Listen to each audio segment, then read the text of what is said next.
26/11 मुंबई हमले के मास्टरमाइंड आतंकी तहव्वुर राणा पर एनआईए का शिकंजा कसने लगा है। पटियाला हाउस कोर्ट ने आतंकी राणा को 18 दिन की एनआईए रिमांड पर सौंप दिया है। ये रिपोर्ट देखिए। 26/11 मुंबई हमले के मुख्य साजिशकर्ताओं में से एक तहव्वुर राणा को पटियाला हाउस कोर्ट ने 18 दिन के लिए एनआईए रिमांड पर भेज दिया है। मामले की सुनवाई के दौरान तहव्वुर राणा को पटियाला हाउस कोर्ट में पेश किया गया और एनआईए ने 20 दिन की रिमांड की कोर्ट से मांग की।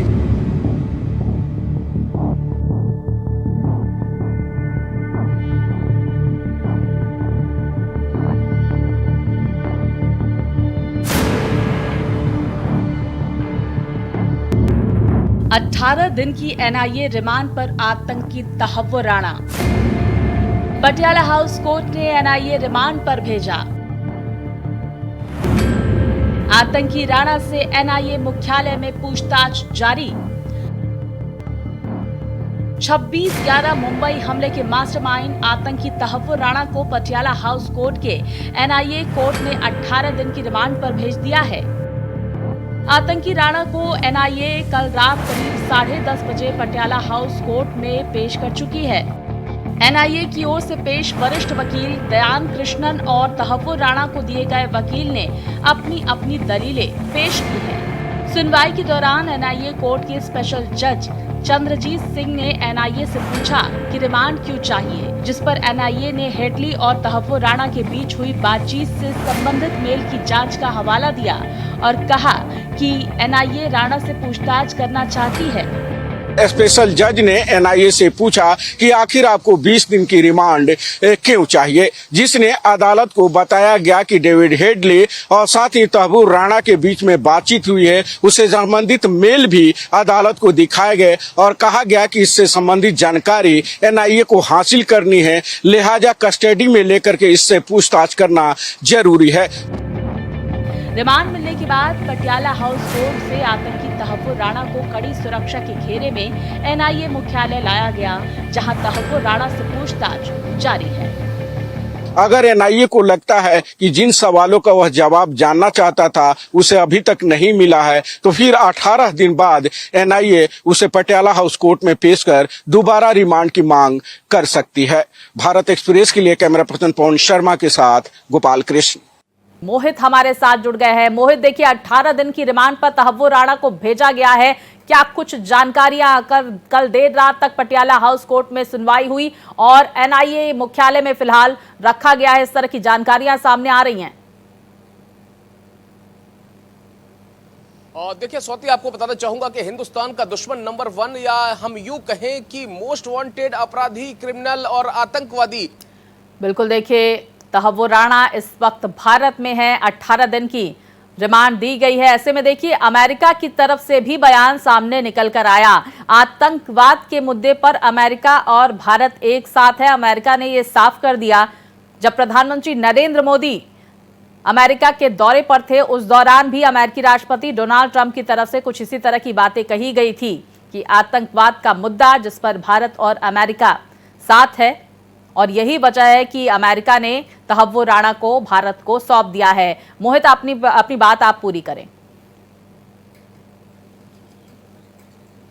देखिए स्वाति, आपको बताना चाहूंगा कि हर किसी को इसका बेसब्री से इंतजार था, क्योंकि एक्सट्रेडिशन टीटी लगातार जिसके लिए भारत कोशिश कर रहा था, साल 2019 से ही हमारी कोशिश थी, हमारी सरकार की कोशिश थी, हमारी तमाम एजेंसियों की कोशिश थी कि तहव्वुर हुसैन राणा को भारत वापस लेकर आया जाए। और कल वो इंतजार खत्म होता है जब G550 जो गल्फ स्ट्रीम का विमान है उसको लेकर दिल्ली के पालम टेक्निकल एयरपोर्ट पहुंचता है। उसके बाद शुरू होता है एक लंबा पूछताछ का सिलसिला। कल एनआईए ने 20 घंटे, माफ कीजिएगा, 20 दिन की उसकी रिमांड मांगी। 18 दिन की रिमांड मंजूर भी हो जाती है और उसके बाद फिर उसको कहां लेकर आया जाता है? उसको लेकर आया जाता है एनआईए के हेडक्वार्टर में, जहां मेरी मौजूदगी है। अब आप एक बात समझिए कि अब लगातार तमाम एजेंसी और इसके साथ साथ अब खबर यह भी है कि मुंबई पुलिस को भी और उनकी आर्थिक अपराध शाखा को भी, या आर्थिक जो उनकी अपराध शाखा है उसको भी अगर कोई जानकारी जुटानी होगी, कोई पूछताछ करनी होगी, और हिंदुस्तान की तमाम एजेंसियों को, चाहे वो रॉ की बात हो, चाहे वो दूसरी इंटेलिजेंस एजेंसियों की बात हो, अगर उनको उनसे पूछताछ करनी है तो ये बहुत लंबा ये टाइम है, 20 दिन लंबी उससे गहन पूछताछ होगी। और आप समझिए यही वजह है कि सिक्योरिटी कारणों को देखते हुए एनआईए हेडक्वार्टर के आसपास भी सुरक्षा बढ़ा दी गई है। हमारे कैमरा सहयोगी है रमेश राय, मैं उनसे कहूंगा कि एक बार आपको एनआईए हेडक्वार्टर के बाहर की तस्वीर दिखा दे। मैं जवाहरलाल नेहरू स्टेडियम, ये जो मेट्रो स्टेशन है, इसके बाहर खड़ा हुआ और आप देखिए यहाँ पर आईटीबीपी के जवान को मुस्तैद किया गया है। पैरामिलिट्री फोर्सेस की ये कंपनियां यहाँ पर तैनात की गई है। अब आप समझिए कोई भी आने जाने वाले व्यक्ति है, किसी को भी अंदर जाना है तो उसको अंदर आने की परमिशन नहीं है, इजाजत नहीं है, बशर्ते वो सरकारी अमले से जुड़ा हुआ व्यक्ति अगर नहीं है। अब आप देखिए यहाँ पर बहुत सघन तलाशी के बाद, सघन पूछताछ के बाद ही किसी को अंदर आने दिया जा रहा है। अब आप एक बात समझिए कि ये जो रास्ता है ये सीधे लोधी रोड की तरफ जाता है। इस रास्ते को भी पूरी तरीके से बैरिकेडिंग कर दी गई है, बंद कर दी गई है। हर आने जाने वाले पर सख्ती से निगाह रखी जा रही है। दूसरी तरफ एक तस्वीर आपको मैं और भी दिखाता हूं, आईटीबीपी के कुछ जवान आपको यहां पर भी मुस्तैद नजर आ रहे हैं। सुबह से ही ये लोग यहां पर ड्यूटी पर हैं और लगातार आप समझिए क्योंकि मामला इतना हाई प्रोफाइल है, मामला इतना बड़ा है, लेकिन स्वाति जिसका जिक्र कल से लगातार हम लोग कर रहे हैं, आपने बताया कि उसको डॉक्टर दैत्य। अब आप एक बात समझिए, ये डॉक्टर जो पाकिस्तानी सेना में डॉक्टर भी रहा है वहां पर, अब आप एक बात समझिए किसी डॉक्टर को अगर कोई बीमारी लग जाए और वो बीमारी लाइलाज हो जाए तो फिर उसका इलाज नहीं होता है। यही वजह है कि अब भारतीय सुरक्षा एजेंसियों की बीमारी उसको लग गई है जिसका इलाज किसी के पास। आगे की कानूनी प्रक्रिया भी हम आपसे समझने की कोशिश करेंगे क्योंकि प्रत्यर्पण संधि के मुताबिक फांसी की सजा जो है वो नहीं दी जा सकती है तहव्वुर राणा को। इस तरह की बातें सामने निकल कर आई। मैं आपसे समझने की कोशिश करूंगी क्या आगे का प्रोसेस हो सकता है और क्या कुछ सजा जो है तहव्वुर राणा को मिल सकती है, और दूसरी तरफ क्या तिहाड़ जेल में रखा जाएगा तहव्वुर राणा को या फिर मुंबई में आर्थर रोड जेल में?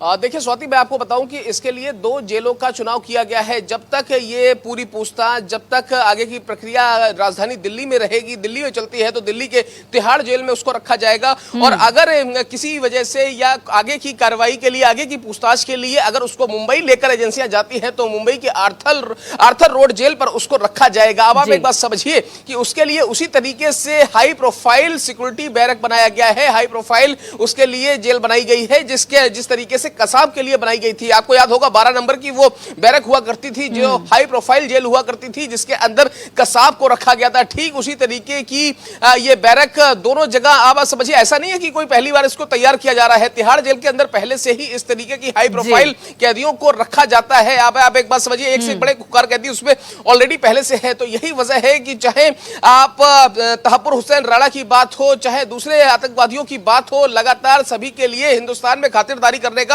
पूरा इंतजाम है। अब आप एक बात समझिए, आगे की आप बात कर रही हैं कि बिल्कुल मोहित, देखिए आगे क्या कुछ आगे कानूनी प्रक्रियाओं से गुजरना पड़ेगा और किस तरह की सजा हो सकती है।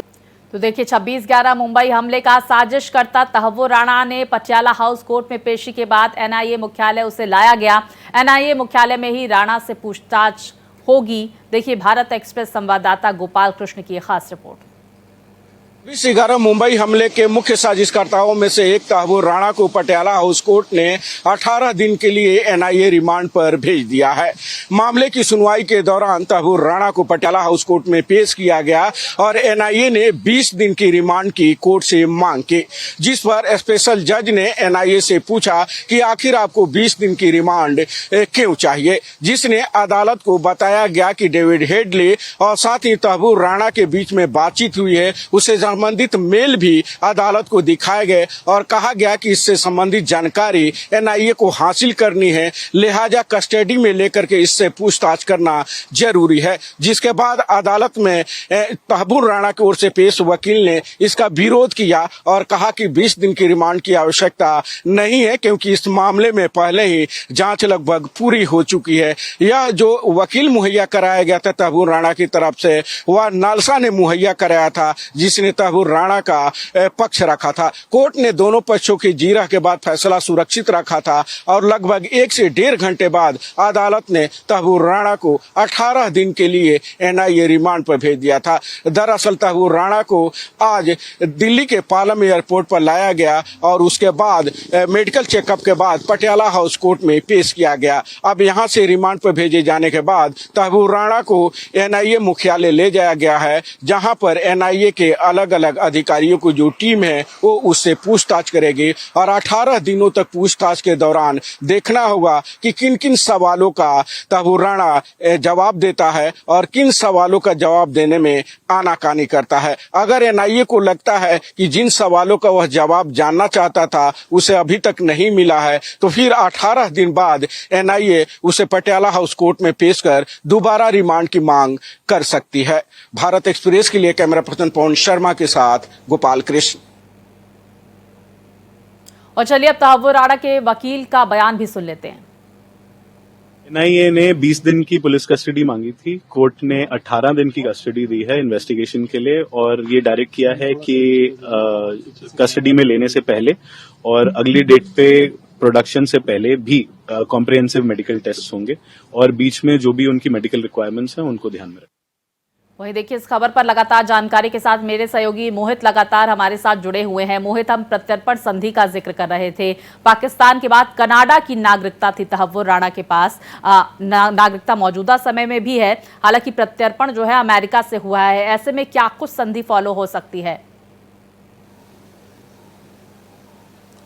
देखिए, सबसे पहले तो स्वाति आपको ये बताना चाहूंगा कि पाकिस्तान एक ऐसा देश है जो अपने नागरिकों को पाकिस्तान और कनाडा दोनों जगह की नागरिकता रखने का, एक साथ रखने का मतलब उसको कोई गुरेज नहीं है, वो उसकी परमिशन भी देता है। अब मैं आपको बताऊं कि जिस तरीके से इस पूरे मामले में अमेरिका से इसका प्रत्यर्पण हुआ है उसमें कई सारी शर्तें हैं, उन शर्तों को भारत को मानना भी पड़ेगा। लेकिन सूत्र ये बता रहे हैं कि जो अपराध या जिन धाराओं के तहत उस पर भारत में मुकदमा दर्ज हुआ है उसमें चाहे 120 हो, चाहे या दूसरी तमाम धाराएं हो, चाहे भारत के विरुद्ध युद्ध छेड़ना हो, चाहे वो आपराधिक षड्यंत्र हो, क्योंकि आप समझिए कि इस पूरे मामले में तमाम चीजों को ध्यान में रख के एनआईए ने यह पूरा मामला दर्ज किया था। अब आप एक बात समझिए कि इन सभी धाराओं में और खासतौर पर यूएपीए की जो धाराएं, धारा 18, 20 ये लगाई गई हैं, इसमें साफ तौर पर फांसी की सजा का प्रावधान है। अब आप एक बात समझिए कि अगर किसी भी तरीके से तहव्वुर राणा बचने की कोशिश भी करता है तो सूत्र ये बता रहे हैं कि अमेरिका से जो एक्सट्रेडिशन हुआ है उसमें या ऐसा कोई कानूनी पेच नहीं फंस रहा है। और आप देखिए, इस बीच में संजय राउत शिवसेना के नेता हैं, उनका एक बयान भी आ गया है। उन्होंने कहा कि बिहार सरकार, माफ कीजिएगा, कि बिहार इलेक्शन के आसपास केंद्र सरकार उसको फांसी देगी, यानी कि अब ये मामला पूरा पॉलिटिसाइज भी हो रहा है। दूसरी तरफ मैं आपको एक्सट्रेडिशन की कुछ शर्तें बताना चाहूंगा कि आखिरकार किन किन शर्तों को भारत को फॉलो करना पड़ेगा और किन किन चीजों को मानना ही पड़ेगा। अब एक बात समझिए, सबसे पहली बात तो यह है कि उसको काउंसलर एक्सेस देना पड़ेगा, यानी कि जब भी जितनी बार भी उसको बात करनी है तो उसकी बात करवानी पड़ेगी। इसके अलावा आप एक बात समझिए कि अगर ये तहव्वुर राणा है, तहव्वुर राणा के ऊपर 26/11 हमले के अलावा कोई दूसरे किसी अपराध में मामला नहीं दर्ज किया जा सकता, नहीं मुकदमा चलाया जा सकता है, ये दूसरी शर्त है।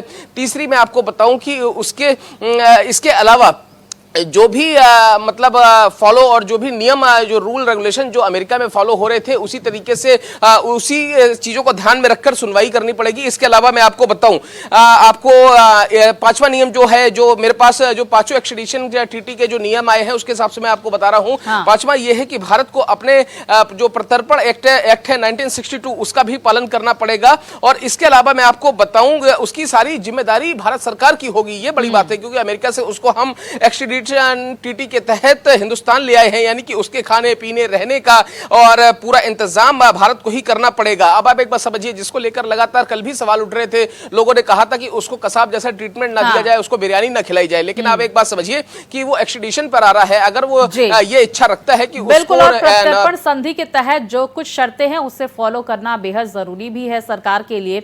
लेकिन देखिए, लोगों में आक्रोश है और लोग ये कह रहे हैं कि जल्द से जल्द तहव्वुर राणा को फांसी दी जाए 2-3 महीने के अंदर। मोहित, आप बने रहिए, लेकिन इस दौरान हम कुछ ग्राफिक्स के जरिए अहम जानकारियां भी दर्शकों तक पहुंचाते हैं कि किस तरह से तहव्वुर राणा की मुंबई अटैक फाइल खुलती हुई नजर आई, जहां पर 231 बार फोन भारत से हेडली को किया गया है तहव्वुर राणा की तरफ से। ये अहम जानकारियां ग्राफिक्स के जरिए देखिए।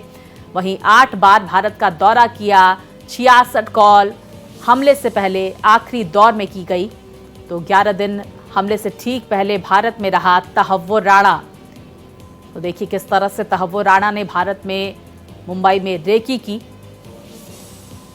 और किस तरह से उसने इस हमले को अंजाम दिया। अब एनआईए के संभावित सवाल कौन कौन से हैं? पाकिस्तानी आर्मी में किस विंग में थे, कितने साल तक पाक आर्मी में तहव्वुर राणा ने काम किया, ये सवाल तहव्वुर राणा से पूछे जा सकते हैं। आर्मी छोड़कर कनाडा क्यों गए, तो कनाडा में क्या काम करते थे, ये सवाल भी पूछा जाएगा। कनाडा में आर्मी के लिए काम करते थे, इस तरह का सवाल भी एनआईए तहव्वुर राणा से पूछ सकती है। तो क्या आईएसआई के लिए काम करता था तहव्वुर राणा, ये भी सवाल पूछा जाएगा। तो भारत पाक के अलावा किन देशों में गए, कंपनी खोलने के लिए किससे मदद ली है, किसने मदद तहव्वुर राणा की डेविड हेडली को कैसे जानते हो, एनआईए ये भी सवाल कर सकती है। तो हेडली को भारत आने में मदद की थी, ये सवाल भी एनआईए कर सकती है तहव्वुर राणा से। कितनी बार भारत आए और क्यों आए, तो कौन कौन भारत आया था, ये सवाल भी तहव्वुर राणा से एनआईए की टीम कर सकती है, क्योंकि 18 दिनों की कस्टडी एनआईए को मिली है। अगला सवाल हो सकता है कि मुंबई में ऑफिस खोलने का फैसला किसका था, तो कंपनी में हेडली के साथ मिलकर काम किया, ये सवाल भी पूछ सकती है एनआईए की टीम। तो 26/11 हमले की साजिश की शुरुआत कब हुई थी, हाफिज सईद लखवी के अलावा मास्टरमाइंड कौन कौन है, यह भी सवाल पूछा जा सकता है। अबू कहाफा के बारे में भी क्या जानते हो, 26/11 से पहले कितनी बार मुंबई में हमले की कोशिश की, ये तमाम सवाल किए जा सकते हैं। तो देखिए मेरे सहयोगी मोहित लगातार इस खबर पर हमारे साथ बने हुए हैं। मोहित, देखिए ये संभावित सवाल हमने बताए जो एनआईए की टीम जो है वो तहव्वुर राणा से ले सकती है, लेकिन दूसरी तरफ ये भी समझने की कोशिश करेंगे कि अमेरिका की तरफ से एक बार फिर से साफ कहा गया कि आतंकवाद के मुद्दे पर भारत और अमेरिका साथ है और पाकिस्तान हमेशा की तरह तहव्वुर राणा से पल्ला झाड़ता हुआ नजर आया। देखिए स्वाति, आप बिल्कुल ठीक कह रही हैं। अमेरिका ने साफ साफ अपना रुख स्पष्ट कर दिया, और जब प्रधानमंत्री नरेंद्र मोदी अमेरिका की अपनी आधिकारिक यात्रा पर गए थे तो उस वक्त भी जब उसके प्रत्यर्पण की बात पूरी तरीके से साफ हो गई थी। और साफ तौर पर आपने देखा होगा उस समय डोनाल्ड ट्रंप ने एक ट्वीट भी किया था, उन्होंने कहा था कि उन्हें खुशी है कि अब ये आतंकी भारत की कानूनी प्रक्रिया का सामना करेगा। तो आप एक बात समझिए, जो सवाल आपने कहे हैं, जो बताए हैं, या जो स्क्रीन पर दिखाए हैं ग्राफिक्स के माध्यम से, ये बहुत लाजिम है कि इस तरीके के कमोबेश ऐसे ही सवाल होते हैं। लेकिन इन सबों के बीच में मेरे सूत्र जो बता रहे हैं वो ये कह रहे हैं कि इन सबों के बीच में एक सवाल हिंदू आतंकवाद को लेकर भी पूछा जाएगा, क्योंकि आपको पता होगा कि जब ये आतंकवादी हमला हुआ था तो उस वक्त सारे आतंकियों ने अपने हाथ में कलावा बांधा हुआ था, और उसके बाद कहीं ना कहीं एक हिंदू आतंकवाद का नैरेटिव गढ़ा गया था। तो आखिरकार ये हिंदू आतंकवाद का नैरेटिव कहां से आया, किसने गढ़वाया, किसके इशारों पर हुआ, क्या कोई सफेद राजपोष नेता तो पीछे से इसमें बिल्कुल मोहित, देखिए कई राज खुलते हुए नजर आएंगे जब तहव्वुर राणा से एनआईए की टीम पूछताछ करेगी। बहुत शुक्रिया आपका मोहित, तमाम जानकारियां आपने हमारे दर्शकों तक पहुंचाई है।